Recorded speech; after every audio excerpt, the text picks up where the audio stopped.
À l'actualité de la semaine sur RT France. Mais d'abord, les dernières informations concernant l'affaire Benalla.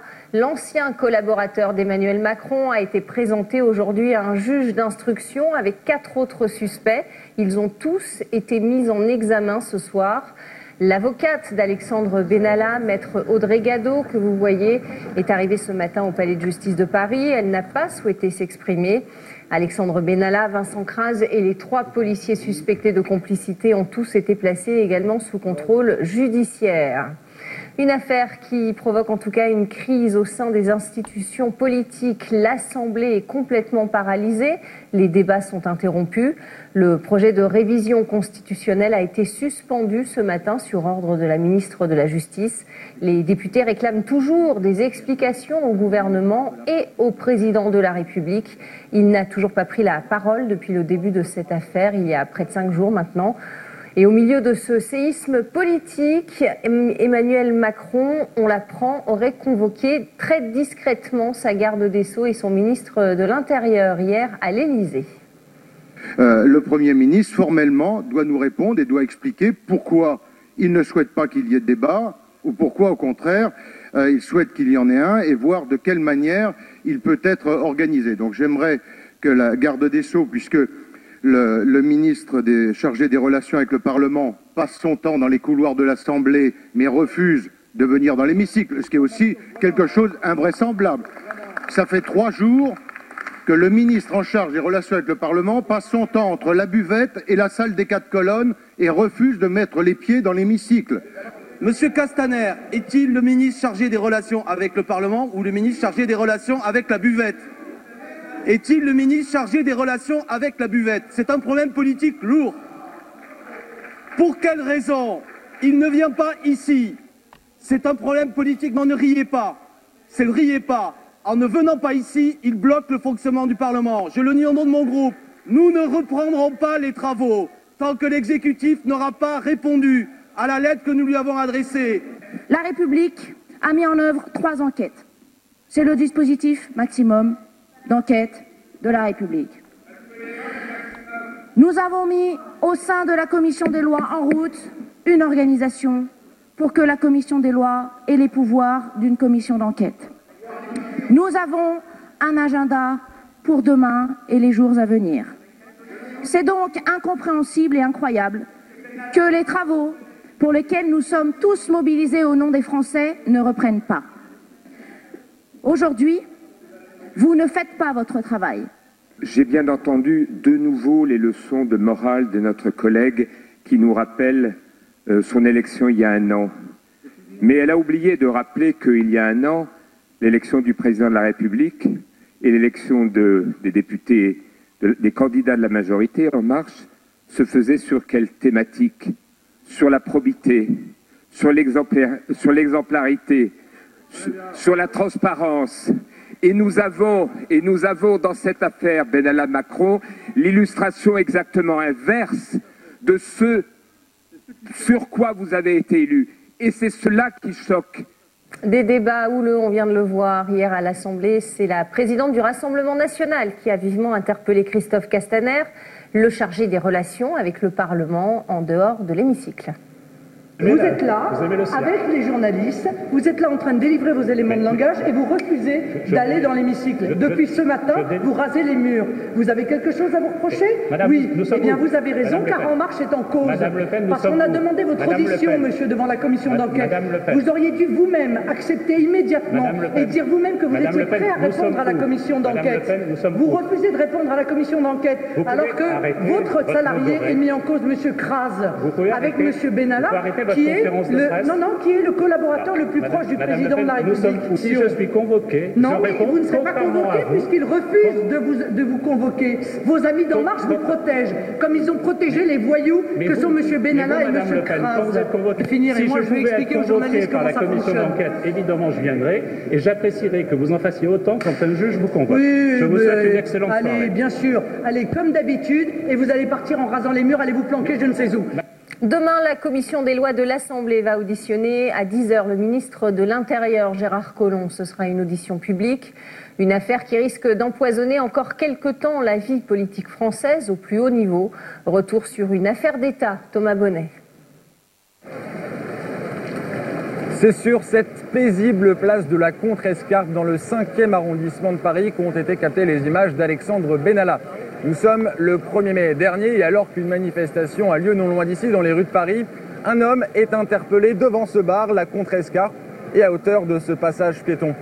Alors que l'homme semble maîtrisé, Alexandre Benalla intervient et le frappe violemment.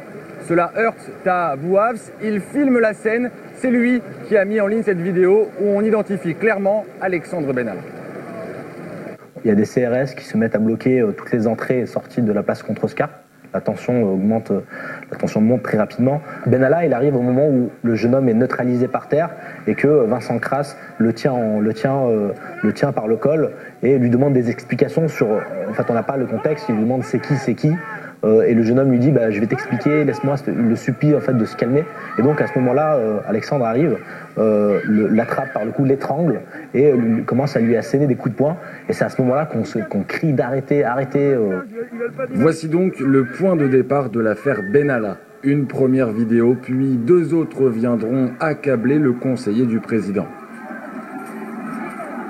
Emmanuel Macron a été informé de ces faits dès le lendemain, le 2 mai dernier, par son directeur de cabinet.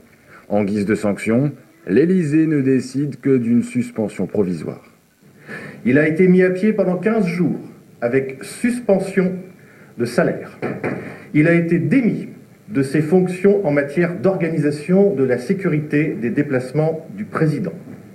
Cette sanction vient punir un comportement inacceptable et lui a été notifiée comme un dernier avertissement avant licenciement. Cette sanction est la plus grave jamais prononcée contre un chargé de mission travaillant à l'Élysée. Sauf qu'après cette sanction, Alexandre Benalla reprend du service. Il est présent à plusieurs événements comme la parade de l'équipe de France après sa victoire au mondial de football. Là encore, le comportement du conseiller pose question. Dans le même temps, Emmanuel Macron est lui en Dordogne et refuse toute question concernant cette affaire. Président, pourquoi ne pas vouloir nous répondre sur l'affaire Alexandre Benalla ? Et donc c'est ça. C'est ça Marianne. Parce qu'on parle de Marianne, de la Poste. La République, Monsieur le Président, dans cette affaire ? Non, la République, elle est inaltérable. Au fil des heures, l'affaire prend de l'ampleur. Les médias révèlent le train de vie surprenant d'Alexandre Benalla. Un salaire mensuel qui avoisine les 10 000 euros, une voiture de fonction et un appartement situé au Quai Branly. Vendredi, les choses s'accélèrent. Alexandre Benalla était placé en garde à vue ce matin pour les motifs de violence en réunion, usurpation de fonction, port illégal d'insignes réservés à l'autorité publique ainsi que complicité de détournement d'images de vidéosurveillance. Alexandre Benalla soupçonné d'avoir voulu récupérer les images de vidéosurveillance de la place de la Contrescarpe. Suspecté de lui avoir fourni ces images, 3 policiers sont suspendus et placés en garde à vue. En parallèle, la pression politique se fait de plus en plus forte autour du président de la République.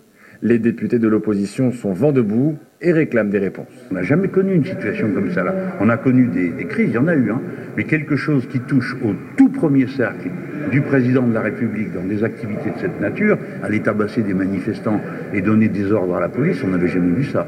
Donc vraiment, je crois que Édouard Philippe sous-estime la gravité de la situation. Il n'est pas possible de continuer sereinement sans qu'il y ait la présence du Premier ministre pour s'expliquer. Le gouvernement refuse de venir devant la représentation nationale. Clairement, le Premier ministre a décidé de donner une fin de non-recevoir aux demandes du président de Rugy, qui lui a demandé de venir. Donc on est dans une situation de bras de fer. Mais du côté de l'Élysée et du gouvernement, on ne s'exprime pas.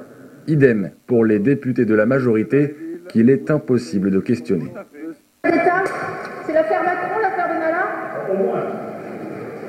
La majorité se mure dans le silence et l'opposition fait front. Pour la première fois depuis l'élection d'Emmanuel Macron. Avec cette affaire Benalla, les conséquences pour l'exécutif risquent d'être lourdes, avec déjà une première sanction annoncée, le dépôt d'une motion de censure du gouvernement.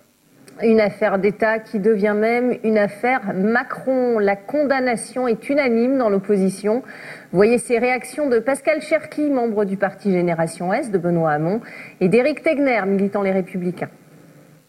Enfin, moi je l'appelle l'affaire Macron, hein. On appelle l'affaire Macron maintenant parce que ça prend des proportions qui la rapprochent d'une affaire d'État. Enfin, vous avez un collaborateur chargé d'une mission de l'Élysée.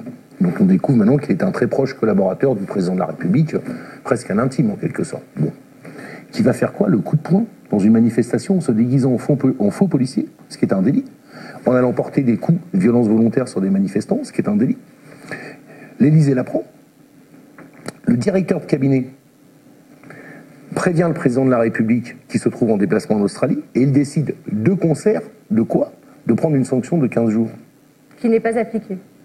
Peu importe, enfin dans n'importe quelle entreprise privée auquel se réfère monsieur Macron en permanence, une personne qui aurait fait ça aurait été licenciée pour faute grave, faute lourde tout de suite. Et dans n'importe quelle administration, un agent du service public qui se serait retrouvé dans cette situation aurait été mis à pied tout de suite. D'ailleurs, c'est ce qui est arrivé aux 3 policiers, mis à pied, et vous auriez eu l'ouverture d'une procédure disciplinaire. Et enfin, dernier élément, ni le directeur de cabinet, je parle pour l'Élysée, ni le président de la République ou le directeur de cabinet en son nom ne préviennent le parquet alors que l'article 40 du Code de procédure pénale en font l'obligation. Donc vous avez une bavure commise par un proche collaborateur du président de la République, couverte directement par le directeur de cabinet du président de la République et par le président de la République, qui en plus ne préviennent pas le parquet.